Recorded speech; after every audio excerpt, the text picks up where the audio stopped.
Okay, so Black Ops 6 just got released and you're right now looking for settings to enable all these numbers on the top left corner. So to enable them, just go to settings by clicking here or pressing F3 on your computer and follow the telemetry settings.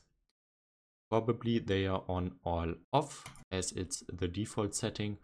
We want to click on show more, and down here you have all these options.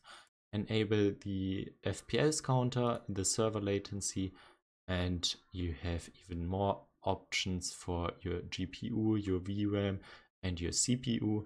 Down here you can also enable the real time. So I hope this video was helpful.